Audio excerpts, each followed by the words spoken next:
와, 오늘은 키 컬러 색상이 저쪽 끝에 있군요. 제가 원래 여러 색상들을 보고 있었지만 저 끝쪽에 있는 저 그린 색상, 저 정확하게 무슨 색상인지 모르겠는데 저 색상이 저는 제일 예쁘더라고요. 그리고 이 그린 색상에서 보여지는 휠이 LA에서 봤던 그 휠과는 좀 다르게 새로운 디자인, 새로운 휠이 적용이 되어 있습니다. 이것도 되게 특이하네요. 이 친구는 21인치 휠입니다. 285, 455R 21인치의 사이즈로 적용이 되어 있고요. 북미 사양이 아니다 보니까 이 옆에 있는 호박색의 차폭등이 없다는 부분도 좀 재미있는 부분이네요. 밝은 데서 봤을 때는 밝은 초록색이었는데 실제로 여기서 보니까 되게 어두운 짙은 녹색의 느낌이 확 나는데 정말 아름답습니다.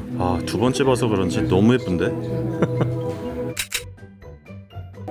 이 휠이 되게 생각보다 괜찮군요. 이게 마차 휠보다도 조금 더 공력적인 성능을 나타내기 위해서 만들어진 그런 휠 같은데 이 휠을 선택하는 것도 좋은 선택지일 것 같습니다. 그리고 앞서 보신 부분처럼 클래딩 부분이 검정색으로 되어 있는 차량이 있고 일반 바디 색상으로 이렇게 들어가 있는 차량들이 있어요. 네, 이런 차량들과 저기도 보면은 클래딩과 바디 색상이 똑같잖아요. 이런 친구와 블랙 색상으로 적용된 클래딩이 적용되어 있는 차량은 어떤 게 다른 건지, 세일 트림과 캘리그래피 차량의 트림이 다른 건지 이 부분에 대해서도 나중에 한번 확인을 해보고 싶다는 생각이 드는군요. 근데 어쨌거나 거기서 봤을 땐 굉장히 밝았는데 어두운 데서 보니까 조금 더 멋지다는 느낌이 듭니다. 조금 더 차량도 웅장한 느낌이고요. 그리고 상당히 멋진 이런 모습들을 보여주고 있어서 참 이 위쪽에는 브레이크를 밟으면 들어오는 이 위쪽에 브레이크 등인가봐요.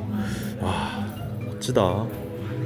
실제로 보면은 크기도 굉장히 크지만 여러가지 내외관에서 디자인적으로 완성도를 굉장히 많이 높인 게 보여지고요. 위쪽에서 라이트를 제대로 때려주니까 이런 굴곡들에 대한 부분들이 잘 보여져요. 일단 이렇게 큼지막하게 볼륨감이 솟은 부분과 옆쪽에 라인이 싹 들어가 있는 이런 캐릭터 라인들이 그때는 제대로 보여지지 않았었는데 잘 보여지네요. 아주 끝까지 여기 C필러 끝에서부터 A필러 앞쪽 후드까지 전반적으로 쫙 보여지는 게 굉장히 인상적입니다. 이거는 제가 말씀드리지는 않았는데 여기에 이렇게 떨어지는 요 뒤쪽에 팬더 라인 있잖아요. 이쪽이 그 한복에 우리가 한복을 여미면은 나오는 그 라인 있잖아요. 그 한복 라인을 표현한 부분이라고 하더라고요. 그래서 저는 아마도 가장 선호하는 색상 그리고 선호하는 트림이 바로 이 그린 색상과 이 휠 그리고 밑에 쪽 클래딩이 바디 색상이 아니라 블랙 색상으로 적용이 되어 있는 요 색깔로 적용을 할 것 같고요. 그리고 저는 이번에도 디지털 사이드 미러는 적용하지 않을 거야 라고 예전에는 이제 말씀드렸지만 이번에는 꼭 적용하고 싶다는 생각이 들 정도로 공기역학적으로 바디 쪽에 탁 라인을 붙여놔가지고 접지 않아도 될 정도로 굉장히 가깝게 이렇게 붙여놓은 이런 부분들 되게 좋은 시도였다고 생각을 합니다. 와, 얘는 스위블 시트를 이렇게 마련을 해놨네요. 세팅을 해놨네요. 이렇게 그러니까 너무 예쁘게 이렇게 실내를 잘 만들어내는데 6인승의 스위블 시트란 말이죠. 근데 이게 지금 외부를 잘 찍을 수 있게 이렇게 라이트를 켜놓은 상태라서 일단은 익스테리어 디자인을 찍는데 조금 더 시간을 할애를 하고 좀 더 나중에 밝아지고 나면은 그때 실내 인테리어를 찍어보도록 하겠습니다. 바깥쪽도 픽셀레이티드 디자인이 이렇게 적용되어 있고 DRL이 쫙 적용이 되어 있는데요. 역시나 굉장히 매시브한 느낌이 들죠. 정말 어마어마하게 크다는 느낌이 들고 근데 그런 와중에서도 디자인적으로 완성도를 끌어올리기 위해서 혹은 공기역학적으로 상당히 좋은 공기 저항 계수를 보여주기 위해서 디자인을 좀 더 이렇게 단정하고 유려하게 잘 뽑아낸 것 같습니다. 큼지막한 크기와 내외관의 디자인 같은 부분들을 진짜 참 잘 만들어낸 것 같아요. 그리고 아래쪽도 보시면은 이제 바람이 들어갔다 나왔다 하는 인테이크 액티브 셔터 그릴로 되어 있는 이런 부분들과 그때는 제대로 보여지지 않았던 이 앞쪽에 에이다스 센서가 엄청나게 크게 들어가 있는데 여기 앞에 카메라도 보여지고요. 이 안쪽에도 이제 픽셀레이트 디자인이 들어가 있다고 말씀을 드렸는데 이 위쪽에 있는 부분도요. 저는 여기 노출된 줄 알았거든요. 이렇게 만져보면요. 그냥 매끈한 폴리카보네이트 소재로 외관을 이렇게 해놨고 그 안쪽에 뭐 이런 라인들이라든지 도트 디자인들을 정용해 놓은 것을 알 수 있습니다. 외관은 다 봤는데 이번에 이제 저는 굉장히 다르게 본 것 중에 하나가 휠 디자인인데 정말 예쁘네요. 이런 디테일 같은 부분이라든지 이런 부분도 그냥 플라스틱이 아니라 네, 전부 다 금속이에요. 그래서 금속 주조를 한 다음에 만들어져 있는 휠이기 때문에 아무래도 제 생각에는 이게 플래그십 휠인 것 같다는 생각이 들거든요. 야, 정말 디자인적으로는 뭐 깔 게 없고, 처음 봤을 때는 좀 뭐지? 이렇게 너무 덩어리가 큰데? 라는 느낌이었지만 지금은 계속 보다 보니까 이제 눈이 익숙해질 대로 익숙해져서 너무 멋지다는 느낌이 듭니다. 자, 그때 보여드렸던 색상과는 또 다르게 이 색상은 좀 매트한 무광 색상이고요. 좀 궁금한 부분이 있어가지고 한번 여쭤봐야 될 것 같은데, 외관 좀 여쭤보아야 되는데 누구한테 여쭤봐야 돼요? 그 저기 클래딩 쪽이 블랙으로 들어가 있는 녀석이 있고 바디 색상으로 들어가 있는 친구가 있잖아요. 캘리그래피가 아니라 셀만 SEL 개만 이렇게 들어가는 거예요? 이게 두 개가 캘리그래피 제일 높은 트림이에요. 네. 총 트림이 3가지 정도가 있거든요. 제일 낮은 거, 중간 트림, 최고급 트림이 있는데 네. 얘는 3개가 전부 다 다르게 들어가요. 밑에 트림이요? 네네. 그러면은 바디 색상으로 되어 있는 게 가장 높은 캘리그래피다. 알겠습니다. 감사합니다. 저 휠 보면은 쟤는 공력 휠이고 얘도 물론 마차 휠이긴 하지만 공력 휠이잖아요. 사이즈가 똑같은 걸로 알고 있거든요. 둘 다 21인치 휠이고 네. 19인치, 21인치 운영된 레진이고요. 네. 그래서 얘네 두 개는 이제 캘리그래피 휠. 음. 얘는 이제 21인치 옵션이에요. 제가 옵션 휠이고 얘가 캘리그래피 휠이고. 감사합니다. 자, 이렇게 확실히 해소가 됐네요. 그러니까 높은 등급의 친구들이 같은 바디 색상의 컬러라고 합니다. 그러니까 이게 마차 휠도 되어 있는 이 부분이 캘리그래피 휠이라고 아예 이름이 붙어 있는 녀석들이고요. 저기 있는 저 친구가, 저 휠이 옵션 휠인데 21인치 옵션 휠이라고 합니다. 저는 오히려 캘리그래피 친구들보다 이 밑에가 블랙 클래딩으로 되어 있는 게 훨씬 더 차량면에서는 좀 더 안정적으로 보이기는 하거든요. 근데 이거는 한번 계속 봐야 알 수 있을 것 같아요. 디자인적으로 제가 예전에도 한번 산타페 때도 말씀드린 적이 있는데, 산타페 디자인도요, 캘리그래피의 그 휠 외관보다 오히려 한 단계 아래쪽에 있는 친구들이 더 디자인적으로나 취향적으로는 저한테 맞더라고요. 그래서 그 부분은 나중에 한번 제대로 차량을 타보면서 한번 말씀을 드리면 좋을 것 같아요. 얘 같은 경우에는 무광 컬러인데 제네시스에 들어가 있는 죄송한데 얘 색상 이름이 뭐죠? 얘가 그 녹턴 그레이 매트, 선셋 브라운 펄, 선셋 브라운 펄. 얘가 이오노스피어 그린. 네, 감사합니다. 이름이 다르군요. 감사합니다. 제네시스랑 색상은 다른데 제가 이제 자막 띄워드릴게요. 이거 이름을 못 외우겠어. 약간 매트한 색상에, 그리고 저 친구는 이제 매트한 색상은 아니고 좀 뭐 선셋 모시기 하는 펄이래요. 근데 지금 굉장히 재미있는 거는 세 차량 다 문짝에 딱 붙어있는 DSM이 적용되어 있는 것을 알 수 있습니다. 그러니까 아무래도 이번에는 우리나라에서 DSM 같은 부분들을 많이 이렇게 밀고 싶은 것 같아요. 근데 정말 잘한 것 같아요, 그 부분이. 그래서 이번에야말로 많은 분들께서 DSM을 선택하지 않으실까. 이 정도 차량을 구입하시는 분들께서는 물리적인 사이드미러가 아닌 일반적인 DSM을 선택하실 수도 있겠다라는 생각이 들었고요. 근데 이번에 못 보던 색상들이 두 개나 들어와 있어가지고 굉장히 재미있네요. 그래비티 골드 실버 매트, 골드 매트, 실버 매트가 아니라 그 친구를 보고 아예 흰색을 보고, 그리고 저기 그 녹색을 봤는데 오늘은 고려청자의 그 색상이 없어서 조금 아쉽기는 했습니다. 그 색상이 정말 예뻤거든요. 근데 이거는 색상이 되게 오묘해요. 그러니까 약간 선셋 그레이라고 하는 게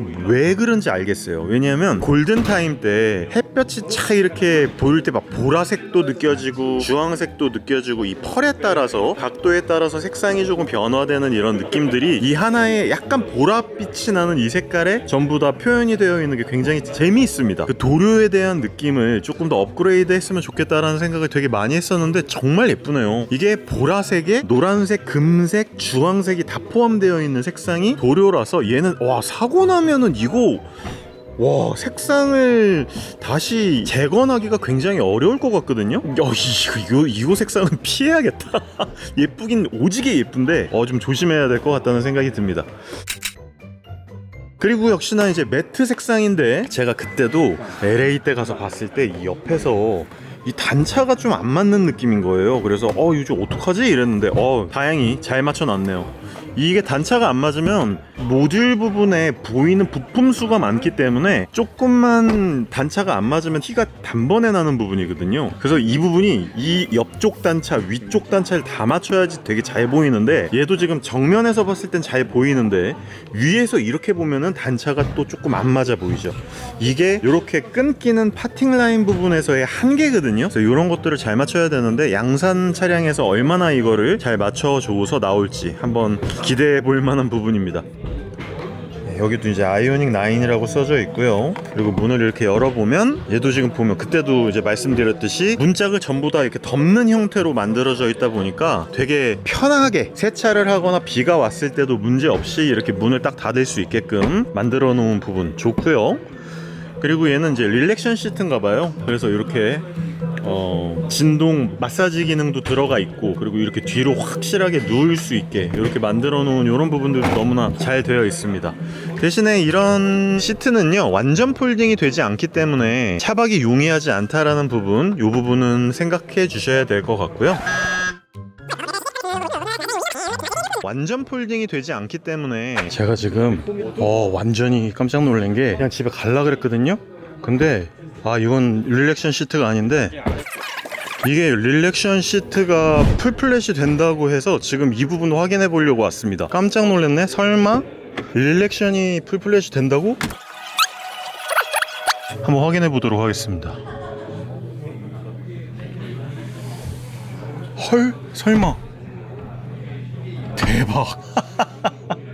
여러분들 이거 큰일 났네요. 이거 릴렉션 시트가 지금 풀플랫이 되는 것 같거든요. 그래서 한번 확인 좀 해보도록 하겠습니다.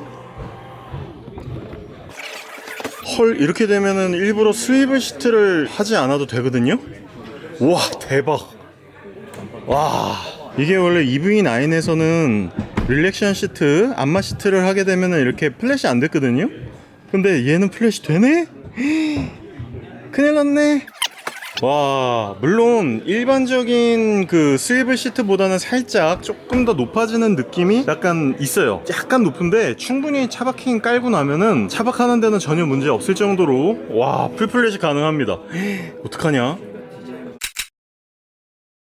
유니버설 아일랜드 2.0이 앞뒤로 이렇게 움직이는 게 기존에는 15cm였는데 19cm까지 왔다리 갔다리 하는 것들 볼 수 있는 겁니다. 안녕하세요. 자, 이제 실내를 한번 찍어보도록 하겠습니다. 이제 색상이 바뀌었잖아요. 좀 밝게 비추면서 실내를 좀 잘 찍을 수 있게 만들어놨는데, 이미 누가 뒷열을 다 접어놨네요. 진짜 뒷열을 싹 다 접으면은 울트라 차박킹이 조금 필요하기는 하지만, 그래도 우리나라에서는 이 정도로 평탄화된 이런 플랫한 뒤쪽 면을 보여주는 차량이 거의 없었거든요. EV9 정도가 이 정도로 보여줬었는데, 아이오닉 9이 굉장히 극단적인 평탄화 부분을 보여줘서 제가 예전에 리서치한 그 내용이 적용된 것 같아 기분이 좀 좋기는 합니다. 어쨌거나 굉장히 마음에 드는 부분이고요. 이게 또 불을 켜니까 아까는 보라색에 주황색 같은 느낌이었는데 불을 켜니까 갈색 느낌이 납니다. 야, 이 색상 진짜 예쁘다. 되게 특이한 색상인데요. 이 색상은 근데 진짜 조심하시기 바랍니다. 여러분들 너무 예쁘고 너무 좋은데 사고가 났을 때 재건하기 정말 어려운 색상. 이 색상도 지금 아까는 대략적으로 보여드렸잖아요. 제 이름은 잘 기억이 안 납니다. 죄송합니다. 근데 이 색상도 매트 색상이고 굉장히 예뻐요. 아까도 말씀드렸듯이 캘리그라피인 색상이 이제 바디 색상과 똑같은 거고, 저기 이제 좀 아래 등급인 친구들이 저렇게 아래쪽에 클레딩이 블랙으로 들어가는 부분 확인해 보시면 좋을 것 같습니다. 개인적으로는 아무리 봐도 밑에 블랙 클레딩이 좋아 보이는데 말이죠. 자, 그러면 실내를 한번 확인해 볼까요? 저는 개인적으로 원픽하라고 하면은요, 틸과 아이보리 색상이 같이 적용되어 있는 색상을 추천드릴 것 같아요. 제가 또 말씀드렸던 부분인데, 이게 그랜저랑 너무 겹친단 말이에요. 산타페랑 그랜저랑 실내 디자인 자체의 이 스티어링 휠 디자인이 너무 겹치다 보니까 개인적으로 진짜 아쉬운 부분은 딱 요거 하나인데, 다른 부분들은 정말 마음에 듭니다. 특히나 이렇게 모서리를 뒹굴르게 하는 이런 소재들, 그리고 깜빡이를 켜거나 이랬을 때 이거 지금 불이 안 켜지는구나. 이쪽에 식후방 추돌 감지 센서라든지 경보 같은 게 여기 이렇게 나오는 부분들, 이런 부분들이 되게 잘 만들어져 있다고 생각을 합니다. 그리고 버튼 같은 것들도 다 보면 이렇게 둥글려져 있는 이런 디자인인데요, 이런 것들도 다 새로 디자인을 한 것을 알 수 있습니다. 잘 만들었다. 완성도가 너무 좋죠.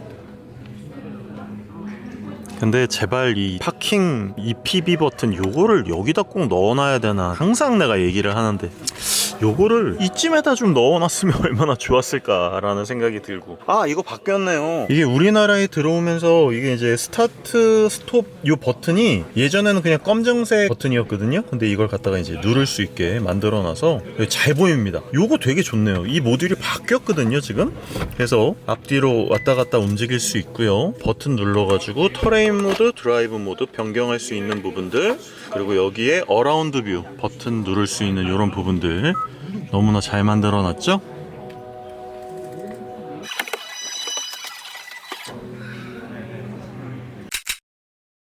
아, 그리고 이제 누가 와가지고 이렇게 굉장히 깊은, 와 되게 깊다. 이것까지도 이렇게 디자인을 만들어 놨네요. 끝쪽은 판판하고 양쪽을 돌리게. 이 디자인을 정말 잘 쓴 것 같아요. 딱 봐도 후륜 모델인데?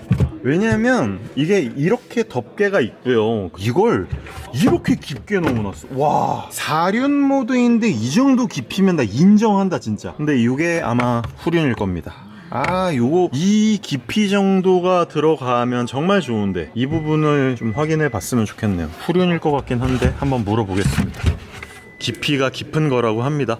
그러니까 앞쪽에 모터가 있으면은 요 정도 깊이라고 생각을 하시면 될 것 같아요. 약간의 세차용품 혹은 충전용품을 집어넣을 수 있을 정도라고 생각을 하시면 될 것 같고요. 와, 진짜 개인적으로 원픽은 이 색상이야. 나는 진짜 이게 이번에 아이오닉 9의 키 컬러라고 하는데 정말 예쁘다고 생각을 하고요. 개인적으로 진짜 이거는 괜히 얘기하는 게 아니고 저는 저 마차 휠이 별로 마음에 들지 않았거든요. 근데 이번에 이 21인치 이 휠 진짜 마음에 드네요. 오, 디자인 아주 마음에 들어요. 베이지랑 팀 색상 있죠? 요 색상이 정말 실내 인테리어 색상으로는 제가 봤을 때는 최강인 것 같아요. 그러니까 외관도 녹색, 실내도 녹색. 좀 질리려나? 요거는 한번 오랫동안 타봐야지만 알 수 있을 것 같기는 한데 그래도 정말 예쁘다고 생각을 하고요. 그리고 디자인적으로도 캘리그래피랑 그다지 고급감에서 밀리지 않아요.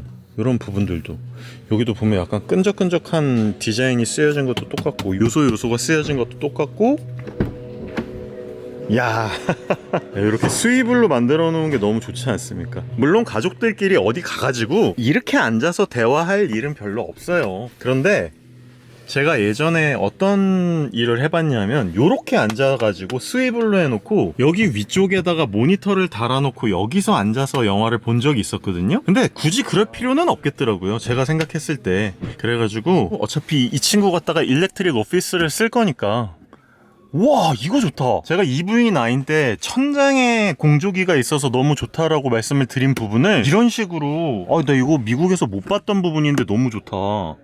그래, 요렇게 천장에서 나오는 요런 부분들이 너무 좋았고요. 완전히 풀로 돌려가지고 되는지 한번 봐야겠다. 오! 와, 이렇게 돌아갑니다.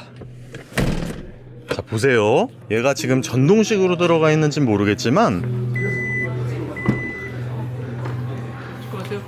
네, 이렇게 전동식으로 딱 이렇게 누르면은 접혀서 들어갑니다. 여러분들 이렇게 됩니다. 이렇게 여유롭게 넘어가기 때문에 충분히 차박할 수 있고, 여기 가운데가 비기 때문에 울트라 차박킹을 딱 가운데다 놔두면은 편안하게 차박을 할 수 있어요. 이게 지금 아무래도 이렇게 기울기가 올라갔거든요. 그래서 이거 평평함을 하기 위해서는 울트라 차박킹을 쓰시면 좋을 것 같습니다.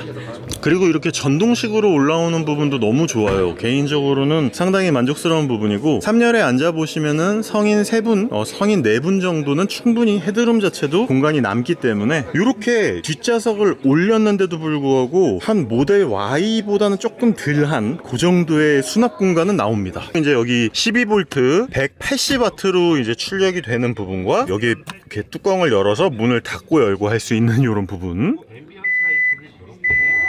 으악! 네, 다시 올릴게요. 모든 각도에서 앉을 수 있잖아. 한 명은 뒤에 앉고 한 명은 여기 앉고. 왜 서로 따로 앉아? 다른 곳을 보고 앉아야죠. 한 6명 정도 아주 여유로운 4명 가족이 진짜 편안하게 탈 수 있는 플래그십 전기 가족 SUV 중에서도 진짜 플래그십 가장 고급스러운, 가장 가격도 비싸겠지만 근데 110kWh가 들어가 있거든요. 얘가 110.3kWh의 배터리가 적용되어 있는 차량이고 500km는 그냥 가뿐하게 넘길 수 있을 정도의 차량이다 보니까 너무 마음에 듭니다. EV9의 가장 큰 대항마가 될 녀석이군요. 그리고 생각을 해보니까 이 위쪽에 EV9 같은 경우에는 파노라마 선루프가 아니고 앞쪽과 뒤쪽에 분리형으로 선루프가 들어가 있었잖아요. 그래가지고 이제 위쪽 부분에 공조기가 움직이는 컨트롤 같은 부분이라든지 공조기가 빠져나오는 약간 벤트 같은 부분들이 다 중간중간에 이렇게 엮여 있었는데 얘 같은 경우에는 끝쪽에 벤트가 이렇게 나와 있다 보니까 차박하기에는 거의 최강급의 차박 머신, 진짜 최강의 차박 머신이 되지 않을까라는 생각이 듭니다. 개인적으로 이런 차량이 지금 우리나라에 나와서 이게 내년에 출시를 한다라고 하는 것 자체가 저한테는 굉장히 큰 소득인 것 같습니다. 내년에 모델 Y 주니퍼가 나오고 아이오닉 9이 나오는데 진짜 딱 이 두 개가 저희 집 차량으로서 맞붙게 될 진짜 직접적인 경쟁 차량인 것 같습니다. 뭐 혹은 모델 S 플레드가 잘 팔린다면 이 녀석으로 바꿀 수도 있겠지만 아이오닉 9은 진짜 못 참을 것 같아요. EV9은 잘 참고 넘어간 것 같은데 아이오닉 9은 쉽지 않을 것 같아요. 정말 잘 만들었고 진짜 이 차량은 되게 완성도도 높고 우리 가족한테 정말 딱 맞는 그런 차량이 아닌가라는 생각이 들 정도로 목적성이 딱 부합하는 그런 차량인 것 같아서 너무 기분이 좋네요. 자, 그러면은 오늘은 아이오닉 9을 이렇게 외관적으로만 한번 둘러보고요. 나중에 장거리 챌린지와 차박 영상으로 돌아올 수 있도록 하겠습니다. 감사합니다. 울트라비니군이었습니다.